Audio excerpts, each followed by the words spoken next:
जनाब पाकिस्तान जो है वो आज इस सारी चीज़ों के बाद हफ्ते को इतवार को स्टॉक मार्केट्स बंद थी। आज जब स्टॉक मार्केट्स खुली हैं तो हमारे यहाँ पे बिल्कुल जो स्टॉक मार्केट है ना वो मिसाइल की तरह ऊपर गई है, लिटरली मिसाइल की तरह ऊपर गई है। बल्कि शुरू के 15-20 मिनट के अंदर ही जो है वो स्टॉक मार्केट को सस्पेंड करना पड़ गया क्योंकि मार्केट इतनी तेज़ी से ऊपर गई, कितनी कंपनीज को लॉक्स लग गए। और उसके बाद जब मार्केट की क्लोजिंग हुई है तो ये आपके सामने, अच्छा साथ तरह इंडियन मार्केट को भी हम देख लेते हैं, वहाँ पे भी जो है थोड़ा सा जो है वो इंक्रीज़ हुआ। लेकिन अगर कंपैरिजन करें तो पाकिस्तानी स्टॉक मार्केट ने 9.5% का इजाफा उसमें देखा गया, 9.45% एक्चुअली।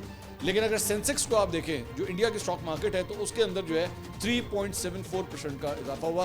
पाकिस्तान ने यहाँ पे भी सबकत हासिल की। पाकिस्तान के अंदर जो इन्वेस्टर्स थे उन्होंने एतमाद का इजहार किया कि जनाब जंग जो है ना वो पाकिस्तान जीता। ये मैं आपको बताऊं कि ये स्टॉक मार्केट जो होती है ना वो अपना कंफर्ट जोन जो है खुद बता देती है कि हम कहाँ पे कंफर्ट है, हमारा पैसा जो है कहाँ पे कंफर्टेबल है। मेरी आज एक कुछ प्रॉपर्टी डीलर्स वगैरह के साथ भी मेरी बात हो रही थी, एक जगह पे मैं मौजूद था तो उन्होंने भी मुझे कहा, उन्होंने कहा जी ये जो है ना, ये जो आपको लग रहा है कि सिर्फ जंग के अंदर जो है वो पाकिस्तान की जीत हुई है, इसका रिफ्लेक्शन आपको आने वाले दिनों के अंदर, हफ्तों के अंदर जो है वो प्रॉपर्टी के प्राइसेस में भी नजर आएगा। क्या आपको वहाँ पे भी बूम नजर आएगा? लोगों का कॉन्फिडेंस बढ़ा है पाकिस्तान के अंदर, एक लोगों का एतमाद बढ़ा है, वो जो एक मायूसी की एक फिजा थी वो झट गई है। तो this is a huge development for Pakistan.